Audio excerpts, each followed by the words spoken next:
날카롭고 불쾌한 소리였습니다. 조용하고 눅눅한 주차장 공기를 가르며 콘크리트 벽에 부딪혀 울려 퍼졌죠. 이 쓸모없는 늙은이가 분수도 모르는 주차 관리원 주제에 저는 그 자리에 얼어붙었습니다. 값비싼 명품 정장을 입은 남자가 소리를 지르고 있었습니다. 그리고 그가 소리치는 대상은 제 장인어른이셨습니다. 장인어른은 낡고 얇은 주차 관리원 조끼를 입은 채 자꾸 초라하게 서 계셨습니다. 남자의 손바닥이 방금 장인어른의 뺨을 내리친 참이었습니다.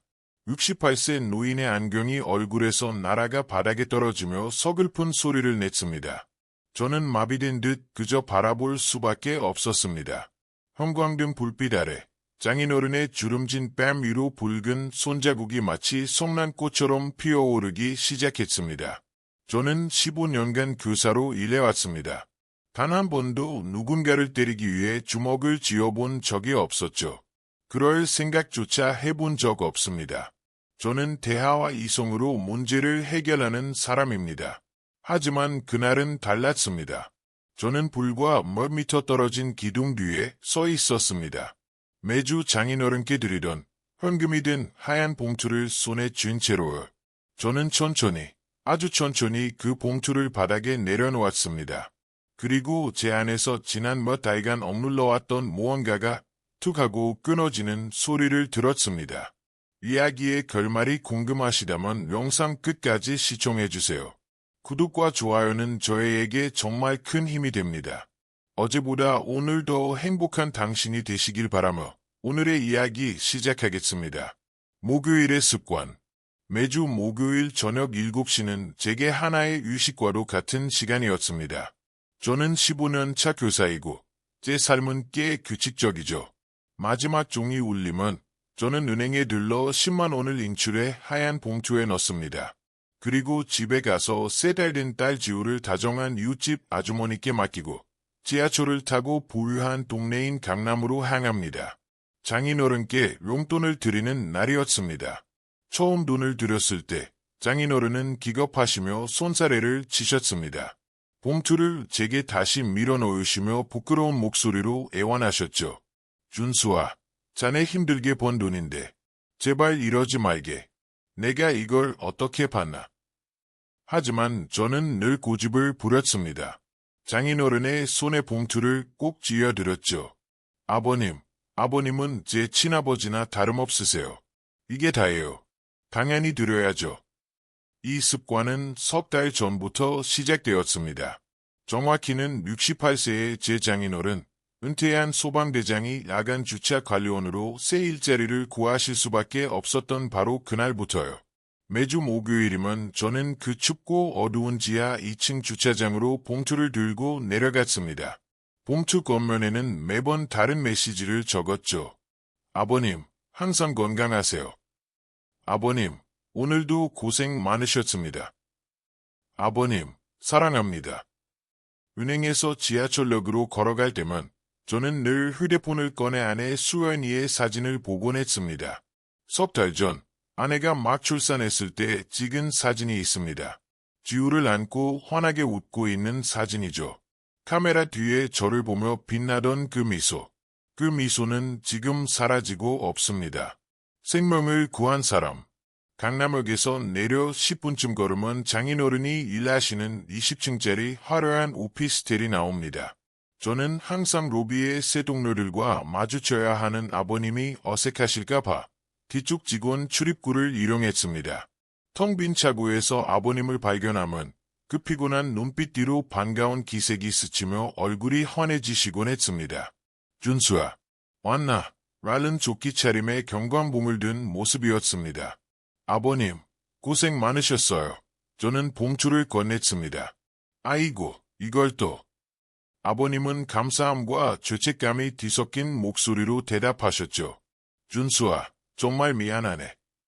저는 이 일이 아버님의 자존심을 얼마나 짓누르고 있는지 알고 있었습니다. 하지만 제게는 결코 짐이 아니었습니다. 아버님은 제 아버지셨으니까요. 우리는 보통 근처의 값싼 분식집에 가서 이야기를 나누곤 했습니다. 제 학생들 이야기, 갓 태어난 아기 이야기, 그리고 가장 조심스럽게 수연이의 병원 이야기도. 수연이는 좀 어떤가? 우리 딸. 아버님은 좋은 소식을 갈망하는 눈빛으로 물으셨습니다.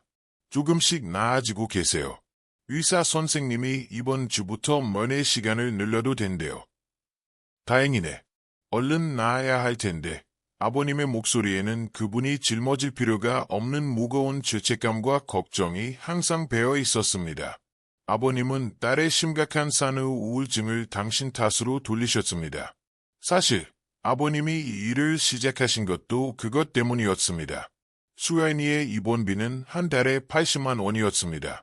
제 교사 월급은 300만 원 병원비, 이웃 아주머니께 드리는 육아비 50만 원, 월세 50만 원, 그리고 식비와 공과금 80만 원을 내고 남은 말 그대로 남는 것이 없었습니다.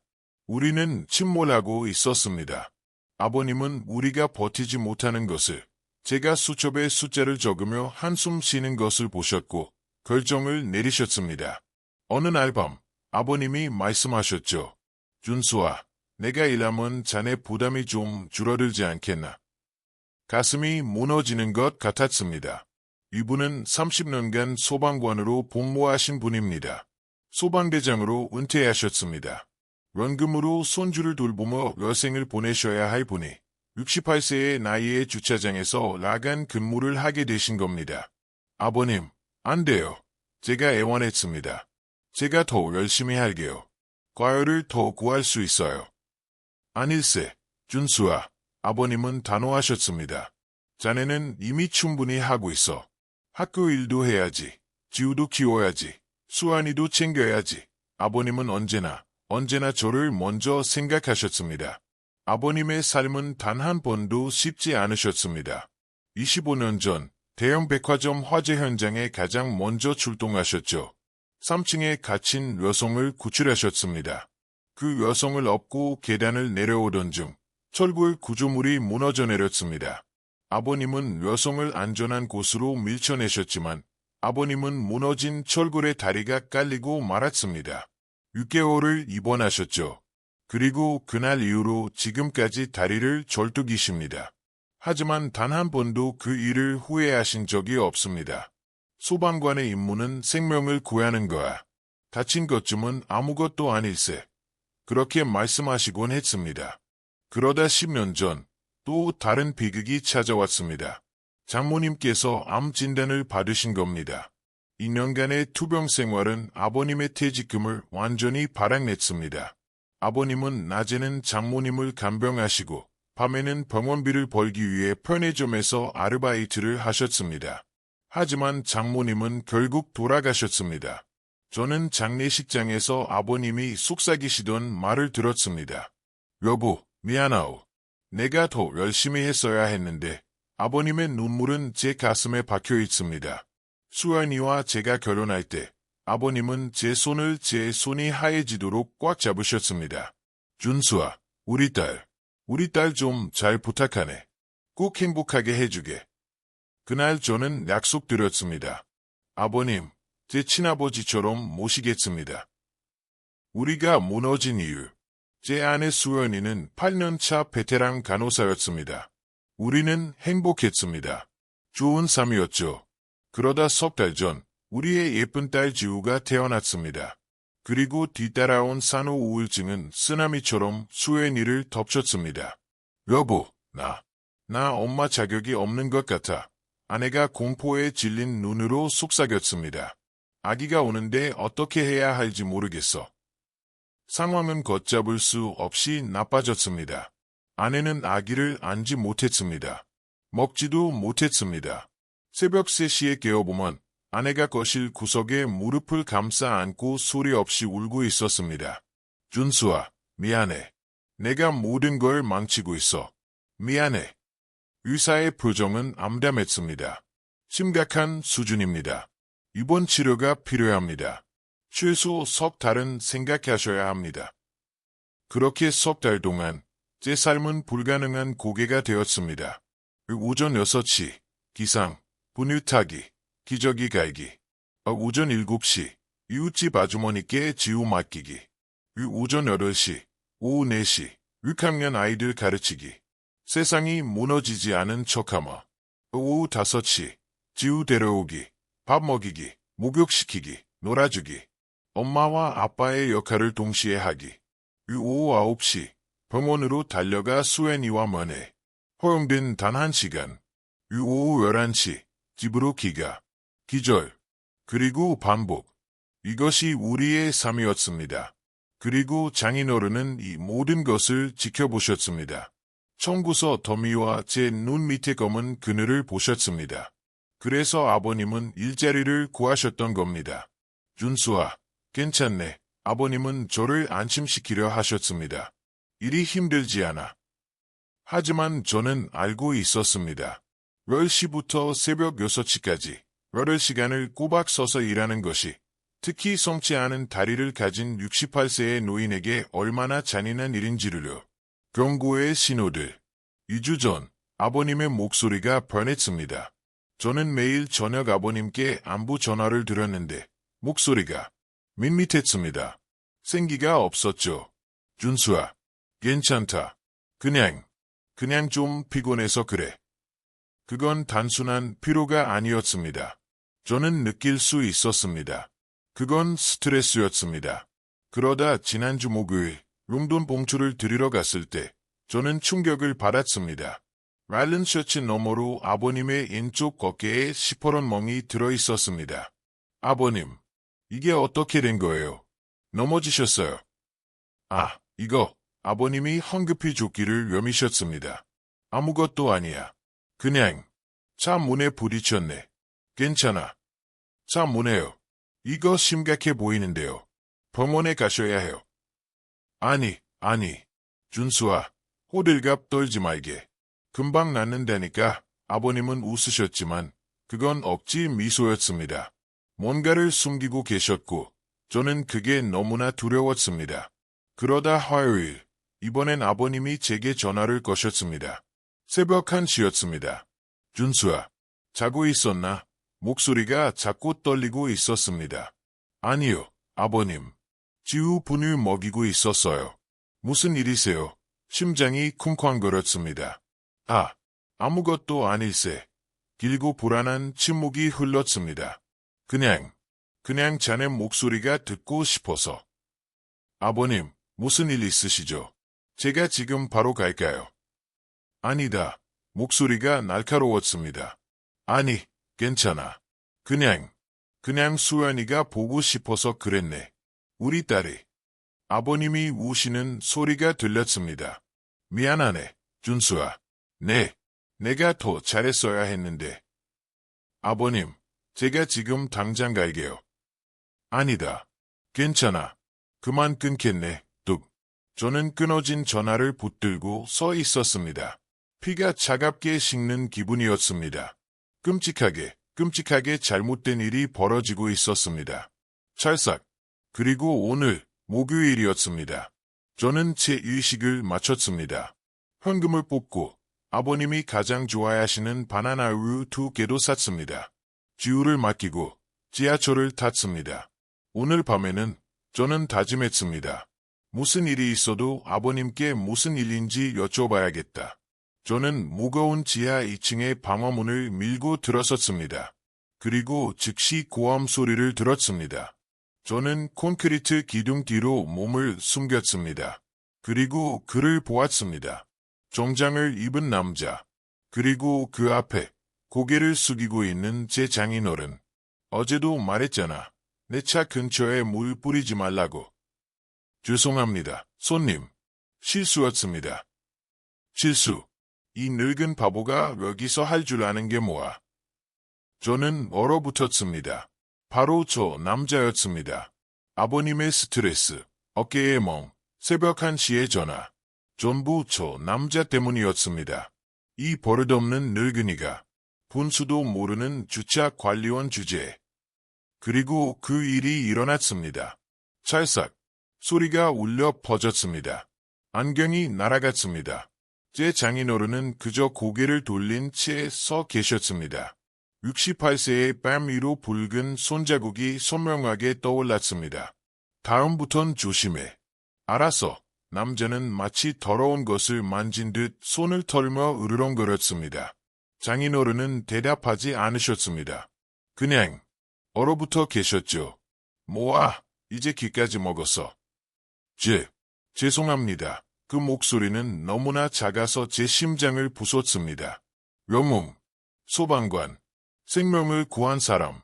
그가 안경을 줍기 위해 허리를 숙였지만 25년 전 다친 그 왼쪽 다리가 버텨주지 못했습니다. 아버님은 휘청거리며 넘어질 뻔했습니다. 제대로 걷지도 못하면서 무슨 일을 하겠다고 남자가 혀를 찼습니다. 그러더니 그가 아버님을 밀쳤습니다. 어깨를 세게 밀어붙였습니다. 장인어른은 뒤로 비틀거리며 콘크리트 기둥에 손을 짚고 간신히 몸을 가누셨습니다. 죄송합니다, 손님. 조심하겠습니다. 아버님은 여전히 사과하고 계셨습니다. 그때 깨달았습니다. 아버님은 몇 주 동안 이 짓을 견뎌내고 계셨던 겁니다. 제게는 한마디도 하지 않으셨습니다. 두려우셨던 겁니다. 이 일자리를 잃을까 봐, 저와 수연이에게 또다시 짐이 될까 봐. 다음 주까지 내 차 광택까지 완벽하게 내놔.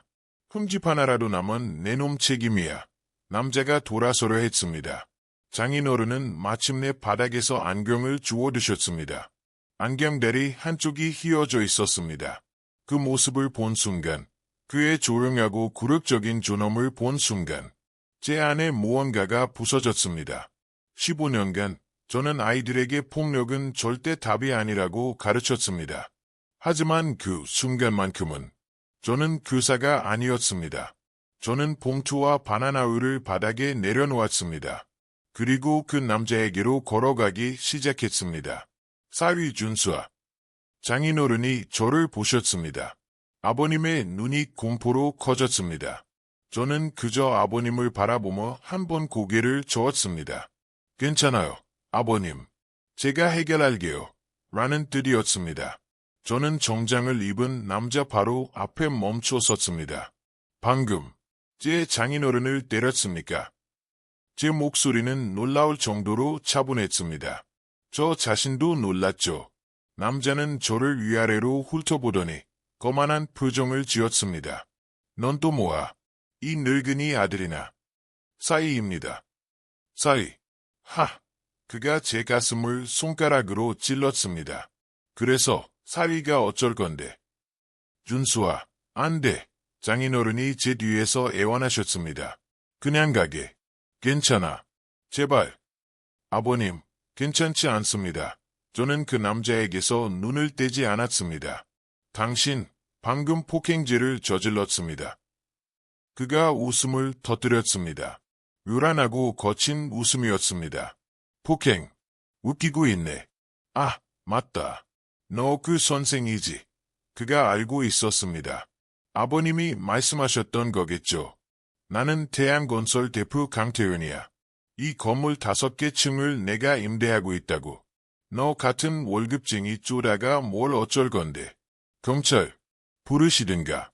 내 변호사가 아침이면 다 해결해 줄 테니까. 준수아, 제발. 장인어른이 제 팔을 붙잡았습니다. 그 손이 덜덜 떨리고 있었습니다. 나 잘릴 수도 있어. 그냥 가자. 아버님의 공포가 제 마지막 남은 이성을 끊어버렸습니다. 저는 아버님의 손을 제 팔에서 부드럽게 떼어냈습니다. 아버님은 아무 잘못 없으세요. 저는 다시 강 대표라는 남자에게 돌아섰습니다. 당신은 68세 노인을 폭행했습니다. 그리고 몇 주간 지속적으로 괴롭혔죠. 괴롭혀. 증거 있어. 없잖아. 그리고 이 늙은이가 무슨 말을 하겠어. 일자리 잘릴까 봐 무서워서 아무 말도 못할 텐데. 그는 포식자였습니다. 이 순간을 즐기고 있었습니다. 저는 주먹을 꽉 쥐었습니다. 손톱이 손바닥을 파고들었습니다. 그가 모르는 사실이 있었습니다. 저는 대학 시절 4년간 유도 선수였습니다. 꽤 잘했습니다. 국가대표 후보까지 올랐었죠. 교사가 된 후로는 단 한 번도 그 기술을 써본 적이 없었습니다. 마지막으로 묻겠습니다. 제 목소리가 위험할 정도로 낮아졌습니다. 제 장인어른을 때렸습니까? 그래, 때렸다. 어쩔 건데. 그가 제 어깨를 조롱하듯 툭툭 쳤습니다. 너희 같은 서민들은 세상을 몰라. 돈이 힘이야. 그가 제 가슴에 명함을 던졌습니다. 명함이 바닥에 떨어졌습니다. 저는 금박 이름이 새겨진 그 종이를 내려다보았습니다. 그리고 저는 그 명함을 밟았습니다. 구두굽으로 짓이겨 바닥에 비볐습니다. 당신 돈이 사람을 때릴 권리를 주진 않습니다. 그의 얼굴이 굳어졌습니다. 뭐, 내가 감히 지금, 당신이 방금 때린 그분은 영웅입니다. 30년간 소방관으로 일하며 수많은 생명을 구하셨습니다. 화재 현장에서 사람을 구하다 다리를 다치신 분이라고요. 당신은 그런 분을 때린 겁니다. 그게 나랑 무슨 상관인데. 그가 비웃었습니다. 지금은 그냥 주차 관리원이잖아. 쓸모없는 늙은 주차 관리원. 그 말이었습니다. 제 손이 저도 모르게 튀어나갔습니다. 저는 그의 300만 원짜리 정장 먹살을 움켜쥐었습니다. 방금 뭐라고 했습니까? 뭐야, 이거 안 나. 이것도 폭행이야. 사과하십시오. 제 장인어른께. 당장. 사과. 내가 미쳤어. 그가 저를 치려고 손을 든 바로 그 순간 다른 목소리가 끼어들었습니다. 성우 씨, 무슨 일이에요? 같은 주차 관리원 조끼를 입은 한영숙 씨가 달려오고 있었습니다. 강 대표님, 또 성호 씨 괴롭히시는 거예요. 당신은 상관없는 일이야. 꺼져. 강 대표가 소리쳤습니다. 예, 상관이 없어요. 제가 2주 내내 다 봤는데 관리소장한테 말해도 아무 조치도 안 하고 그녀가 휴대폰을 꺼내 들었습니다. 그래서 제가 CCTV 영상 전부 백업해뒀어요. 여기 다 있어요. CCTV라고? 강태윤의 얼굴이 하얗게 질렸습니다. 여기 다 있어요. 그녀가 파일 목록을 보여주었습니다. 10월 15일, 폭행, 어깨 밀침. 10월 25일, 폭행, 감. 이거 전부 경찰에 넘길 거예요. 당신, 지금 날 협박하는 거야. 협박이 아닙니다. 제가 그의 멱살을 놓으며 말했습니다. 증거입니다. 저는 제 휴대폰을 꺼냈습니다. 그리고 112를 눌렀습니다. 너 뭐 하는 거야? 검찰 부르는 겁니다. 당신이 제안했잖아요. 112입니다. 무슨 일이십니까? 폭행 신고합니다. 강남 오피스텔 지하 2층 주차장입니다. 제가 전화를 끊자마자 강태윤이 제 휴대폰을 빼앗으려 달려들었습니다. 이 자식이 진짜 신고해서. 저는 한 걸음 뒤로 물러났습니다. 좋아. 검찰 오라고 해. 내가 날 폭행했다고 말할 거야. 내 정장 잡았잖아. 이거 300만 원짜리라고. 고소할 거야. CCTV에 다 찍혔을 겁니다. 저는 차분하게 말했습니다. 바로 그때 또 다른 발소리가 들렸습니다. 말끔한 정장을 입은 다른 남자였습니다. 이게 다 무슨 소란입니까? 그는 순식간에 상황을 파악했습니다. 강 대표님, 또 직원분들을 괴롭히신 겁니까? 저 계단에서 다 봤습니다. 당신이 저분을 치는 거. 그가 저를 보았습니다. 저는 정민우라고 합니다. 이 건물 8층에 있는 변호사입니다. 제가 도와드리죠. 무료로. 제가 고맙다고 하기도 전에 엘리베이터가 띵 소리를 내며 열렸습니다. 경찰관 2명이 걸어 나왔습니다. 폭행 신고 받고 출동했습니다. 제가 신고했습니다. 제가 말했습니다. 저 남자가 제 장인어른을 폭행했습니다. 경찰관이 장인어른을 보았습니다. 어르신, 맞으셨습니까? 아닙니다. 그냥 괜찮습니다. 아버님은 여전히 두려워하고 계셨습니다. 협박을 당하고 계십니다. 제가 말했습니다. 경찰관님, 여기 증거 있어요. 한영숙 씨가 휴대폰을 들고 나섰습니다. 2주치 CCTV 영상입니다. 저도 목격자입니다. 정 변호사가 덧붙였습니다. 그리고 제 휴대폰에 방금 저를 협박한 내용도 녹음되어 있습니다. 제가 휴대폰을 들어 보였습니다. 112에 전화하기 직전부터 녹음이 되고 있었거든요. 강태윤은 사방을 둘러보았습니다. 교사, 동료 직원, 변호사, 그리고 경찰. 그는 덫에 걸린 쥐였습니다. 그리고 그는 이성을 잃었습니다. 이게 단어 때문이야. 그가 저에게 달려들며 양손으로 제 가슴을 세게 밀쳤습니다. 저는 뒤로 비틀거리며 물러났습니다. 그리고 15년간 잠자고 있던 교사의 모습이 사라졌습니다. 4년간의 유도 선수 시절이 깨어났습니다. 그가 다시 달려드는 순간 저는 물러서지 않고 안으로 파고들었습니다. 그의 팔을 잡아채고 몸을 돌려 그의 무게 중심을 이용했습니다. 완벽한 업어치기였습니다.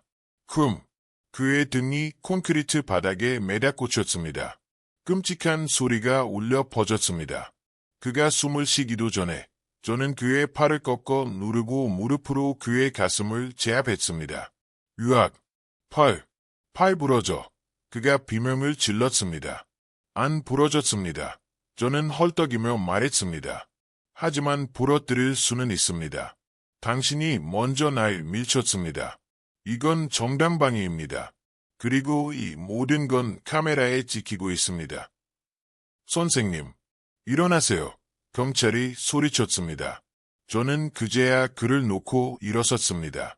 온몸이 떨렸습니다. 태양건설 대표 강태윤은 더러운 주차장 바닥에서 신음하며 뒹굴고 있었습니다. 저 자식이 날 공격했어. 당장 체포해. 그가 소리쳤습니다. 저희가 답했습니다. 경찰이 그를 일으켜 세우며 말했습니다. 당신이 먼저 밀쳤습니다. 정당방위입니다. 구원자. 바로 그때 엘리베이터가 다시 딩소리를 냈습니다. 73세의 한 노부인이 지팡이를 짚고 천천히 걸어 나왔습니다. 대체 무슨 소란이에요? 박명숙. 이 건물의 주인이었습니다. 사모님, 경찰이 말했습니다. 여기 강 대표님이 주차 관리원분을 폭행하셨습니다. 폭행이라고요. 그녀의 날카로운 눈이 군중을 훑었습니다. 그리고 제 장인어른에게서 멈췄습니다. 그녀의 얼굴이 하얗게 질렸습니다. 성우, 씨, 그녀가 속삭였습니다. 박명숙, 여사님, 장인어른도 놀라 배열이 우더벨 목소리로 대답했습니다. 건물주는 그를 빤히 쳐다보았습니다. 손이 부들부들 떨렸습니다. 정말 성우 씨 맞아요. 25년 전, 그 백화점 화재. 저는 어안이 벙벙했습니다. 아버님, 저분을 아세요? 준수아. 아버님의 눈이 커졌습니다. 이분이 내가 그 화재 현장에서 구해낸 분일세.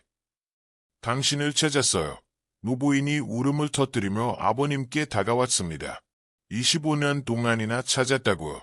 그 후에 어떻게 되셨는지 아무도 몰라서. 저는 은퇴했습니다. 당신이 제 생명의 은인이에요. 그녀가 아버님의 손을 잡고 흐느꼈습니다. 당신이 날 업고 내려오다가 철골이 다리를 다치셨죠. 기억나요? 날 밀쳐내셨잖아요. 그녀의 시선이 아버님의 얼굴에서 절뚝이는 다리로 그리고 뺨에 붉은 손자국으로 향했습니다. 그녀의 눈빛이 얼음처럼 차가워졌습니다. 당신이 내 건물에서 주차 관리원으로 일하고 계셨다고. 그리고 당신. 그녀가 강태윤에게 지팡이를 겨누었습니다. 당신이 감히 내 은인을 때렸어요. 그녀가 막 달려온 건물 관리소장을 향해 돌아섰습니다. 김 소장, 당장 강태윤 대표 임대계약 해지해요. 당장. 하지만 사모님, 5개 층이나 임대하고 있습니다. 당장 내보내요. 건물 직원에게 폭력을 행사하는 조항 찾아봐요. 이분은 그녀가 제 장인어른을 가리켰습니다. 내 생명의 은인이라고요. 그런 분이 내 건물에서 폭행을 당하셨단 말이에요. 그녀는 다시 장인어른에게로 돌아섰습니다. 성호 씨, 이제 주차 관리원 일은 그만두세요. 아버님의 얼굴이 무너졌습니다. 저는 아버님이 충격으로 쓰러지실까 봐 걱정했습니다. 아닙니다, 사모님. 제발. 그만두세요. 그녀가 눈물 사이로 미소 지었습니다. 승진시켜 드릴 거니까요. 이제부터 성호 씨는 이 건물 전체의 관리 이사님이세요. 월급은 500만 원으로 합시다. 다음 주부터 출근하세요. 이번 주는 유급 휴가고. 장인어른은 아무 말도 못하시고 그저 그녀를 바라보았습니다. 바로 그때 장인어른의 휴대폰이 울렸습니다. 아버님은 혼란스러운 표정으로 전화를 받았습니다. 여보세요? 아버님의 눈이 커졌습니다. 도연이. 나야. 아버님이 멍하니 전화를 끊었습니다. 방금 경찰서에 있는 옛날 보아 직원이네. 형사인데 이 사건 자기가 직접 맡겠다고 하네. 모든 일이 너무나 빠르게 일어나고 있었습니다. 그때 제 휴대폰이 울렸습니다. 병원이었습니다. 여보세요. 김준수 씨. 네. 의사 선생님. 무슨 일이세요? 네. 김준수 씨. 좋은 소식입니다. 수연 씨. 상태가 아주 안정됐어요. 치료 반응이 정말 좋습니다. 다음 주에 퇴원하셔도 좋겠습니다. 1년 후. 다음 날. 경찰서에서 강태윤의 변호사가 우리에게 합의금으로 3천만 원을 제시했습니다. 장인어른과 저는 거절했습니다. 영장 실질 심사에서 장인어른은 떨리는 목소리로 하지만 단호하게 일어서서 말씀하셨습니다. 재판장님, 저는 돈을 원하지 않습니다. 그저 저 사람이 다시는 다른 사람을 괴롭히지 못하게 되기를 바랄 뿐입니다. 판사는 2주치의 CCTV 영상을 보고 강태윤의 구속영장을 발부했습니다. 2달 후 강태윤은 징역 1년 6개월을 선고받았습니다. 그가 없는 동안 그리고 스캔들 때문에 그의 회사는 파산했습니다. 일주일 후 저는 수연이를 집으로 데려왔습니다. 장인어른이 현관 앞에서 지우를 안고 우리를 기다리고 계셨습니다. 수연이는 차에서 내리자마자 아버님에게 달려가 안겼습니다. 아빠, 보고 싶었어. 나도 보고 싶었다. 우리 딸. 그리고 아버님은 석 달 만에 처음으로 엄마의 품에 우리 딸을 안겨주셨습니다. 수연이는 울었지만 이번에는 행복의 눈물이었습니다. 지우는 마치 엄마가 드디어 돌아온 것을 안다는 듯이 방긋 웃었습니다. 그로부터 1년이 지났습니다. 제 장인어른은 그 건물에서 가장 존경받는 관리 이사님이 되셨습니다. 타고난 리더시죠. 수연이는 파트타임으로 병원에 복직했습니다. 우울증은 이제 먼 기억이 되었습니다. 우리가 함께 이야기하고 관리하는 상처가 되었죠. 지우는 이제 아장아장 걸어 다닙니다. 그리고 할아버지를 제일 좋아하죠. 저는 여전히 아이들을 가르치고 있습니다. CCTV 영상을 저장해 주셨던 한영숙 씨는 이제 주차 관리 팀장님이 되셨습니다. 아버님이 강력하게 추천하셨죠. 정민호 변호사님과 최두한 형사님, 지금은 경감이 되셨습니다. 은 여전히 저희 집에 저녁을 드시러 오십니다. 그리고 박명숙 사모님은 지우에게는 친할머니 같은 분이 되셨습니다. 지난 목요일 우리는 다 같이 외식을 하며 축하를 했습니다. 장인어른이 잔을 드셨습니다. 준수야, 수연아, 난 정말 행복하다. 고맙다. 내가 가장 밑바닥에 있을 때 자네들이 날 지켜줬어. 특히 우리 아들, 준수아. 아버님, 저도 목이 메어 말했습니다. 아버님은 제 아버지시잖아요. 가족이니까 당연한 거예요. 이 이야기는 제게 가족이 전부라는 것을 가르쳐 주었습니다. 그리고 정의는 때로는 어떻게든 길을 찾는다는 것을요. 시청해 주셔서 감사합니다.